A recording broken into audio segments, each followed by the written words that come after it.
قربانی اور عشق کی داستان. جب عشق میں آدمی قربانی دے تو پھر یار کیسے کرم کرتا، آگے سن لیں. کرم قربانی کے بعد شروع ہوتا ہے، قربانی سے پہلے نہیں. قربانی یہاں تک دی، گھر چھوڑا، کپڑے دیے، مال دیا، پیدل چلے آئے. اب آدھی رات کے بعد پہنچے تو مسجد میں داخل ہوئے تو دیکھا کہ وہاں کوئی موجود ہے. جیسے ہی اندر قدم رکھتے ہیں سلام کیا تو وہ بندہ کہتے ہیں عبداللہ.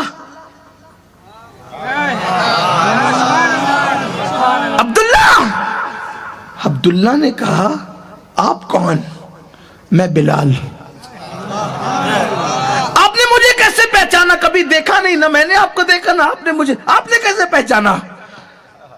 جب حضور آج عشاء پڑھا کر جا رہے تھے تو جاتے جاتے کہے بلال میرا ایک غلام ہے، نوجوان ہے، میرے عشق میں گھر مال کپڑے بھی اتار کے پھینک کر کے ماں کے 2 دوپٹے لپیٹ کے آ رہا ہے. مدینے میں سردی بہت ہے بلال، جب وہ آئے گا نا تو رات بہت ہو چکی ہوگی، وہ مدینے کی سردی برداشت نہیں کر سکے گا، میرا یہ کمبل اس کو اڑا دینا.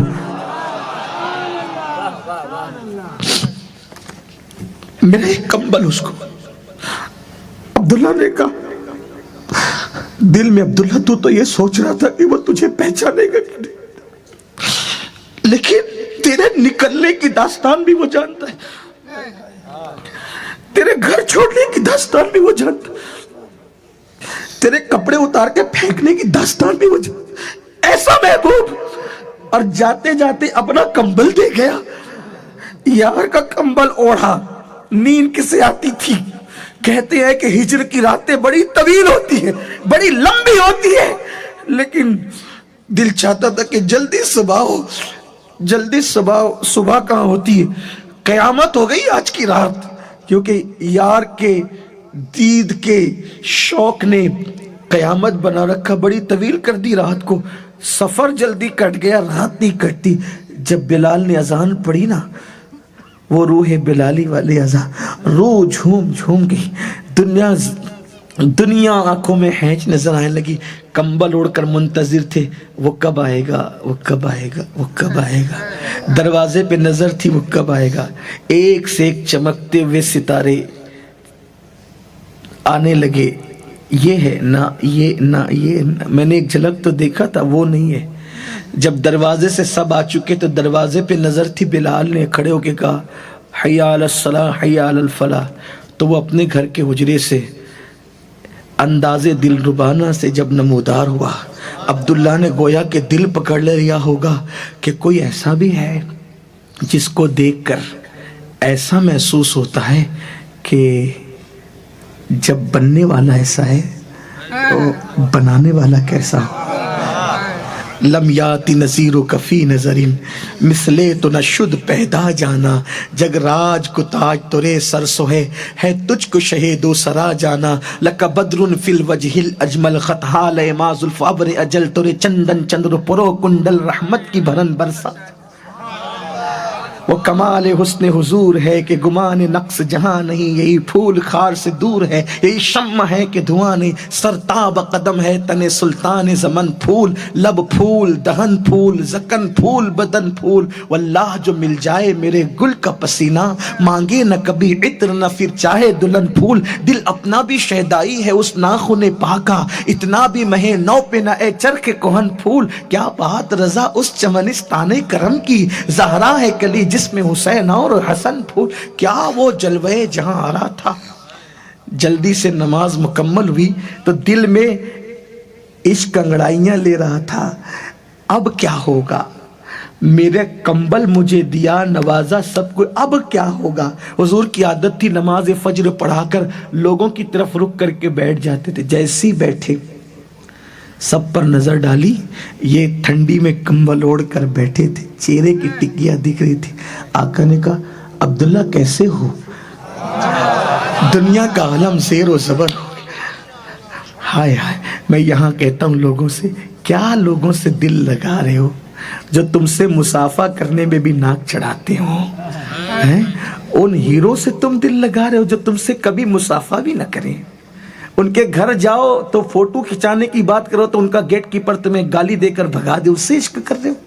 جو اپنا ہاتھ تمہارے ہاتھ میں ان ہیرو سے کرکٹروں سے عشق کر رہے ہو، ان کے لیے لاکھوں روپے خرچ کر کے تالیاں پیٹتے ہو، کبھی تمہارا نام بھی نہیں جانتے۔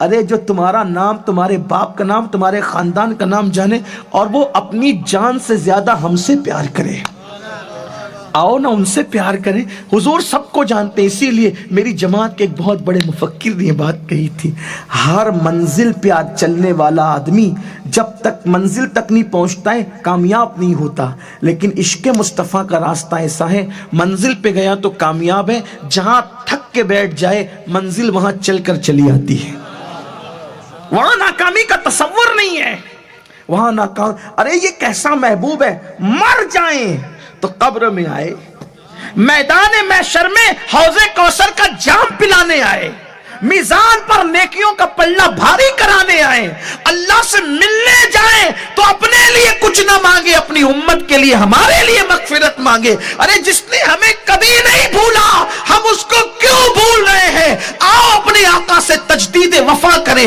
وفا کا عہد کریں اور ان کے قریب آئیں، ان سے رشتہ مضبوط کریں، ان سے معافی مانگے۔ ارے جو جان کے دشمنوں کو معاف کر دے وہ اپنے غلاموں کو کیوں معاف نہیں کریں گے؟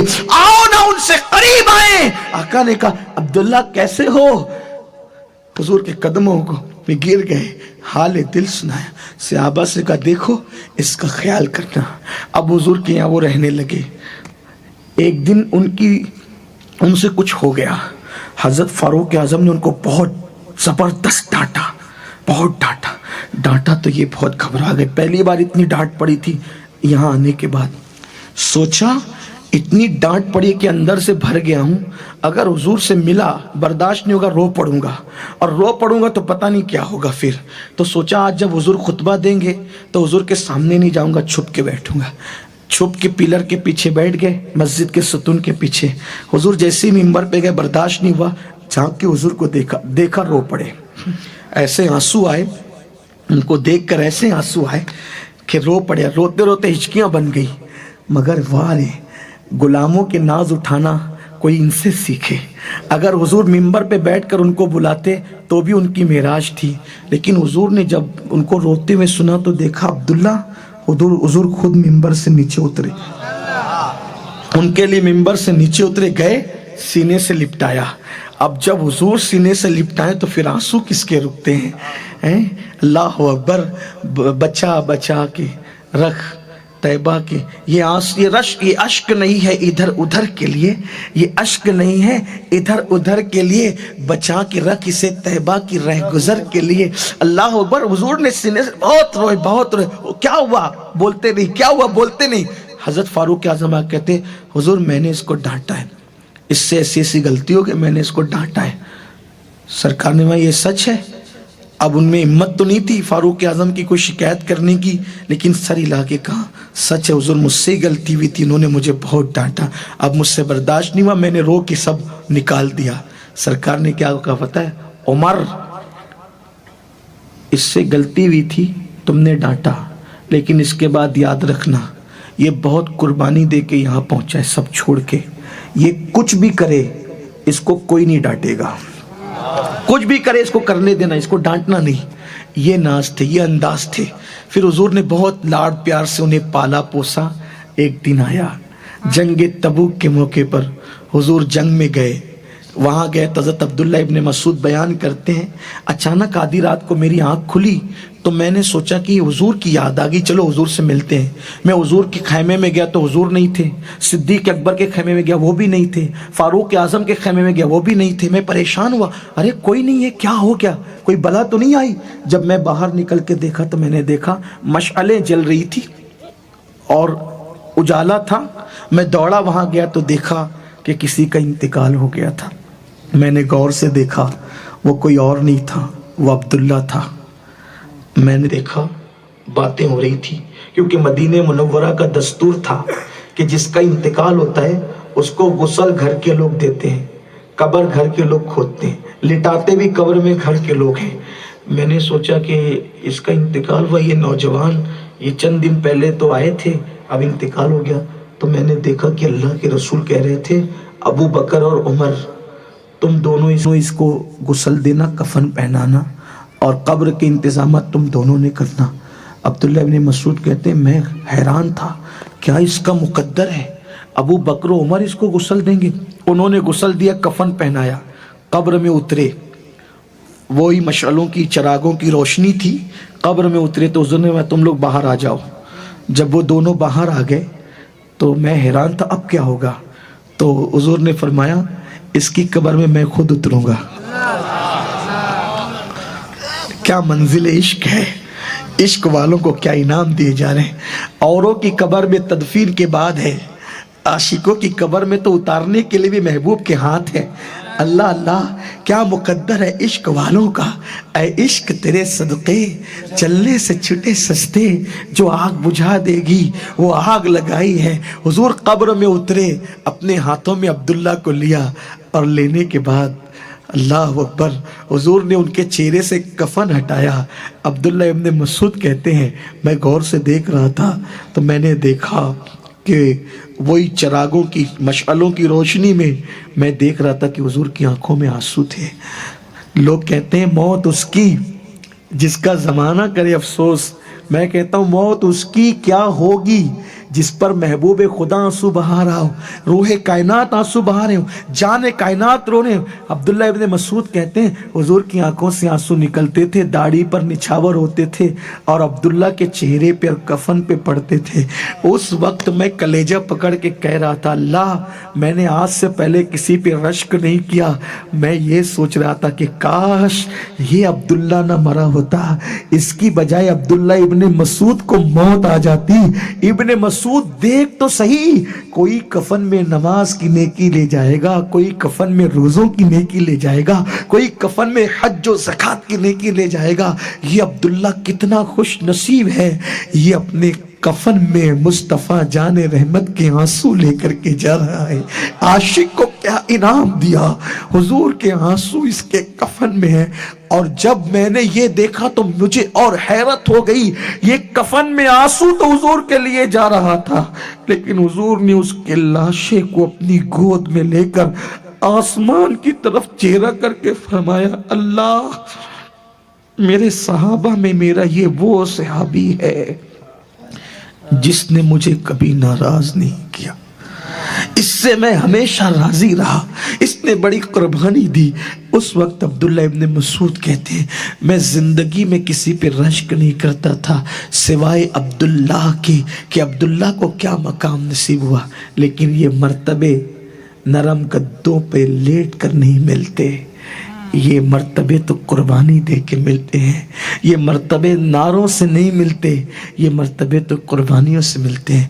اے میری قوم کے جوانوں، آؤ آج عہد کرو کہ ہم بھی عاشق رسول بنیں گے، ہم بھی اپنے نبی سے سچی محبت کریں گے۔ 3 باتیں، نمبر 1 ذکر رسول کثرت سے کریں گے، نمبر 2 حضور کی اداؤں کو اختیار کریں گے، نمبر 3 دل میں انہی کی محبت کے چراغ جلیں گے، دل میں انہی کی محبت کے دیے جلیں گے۔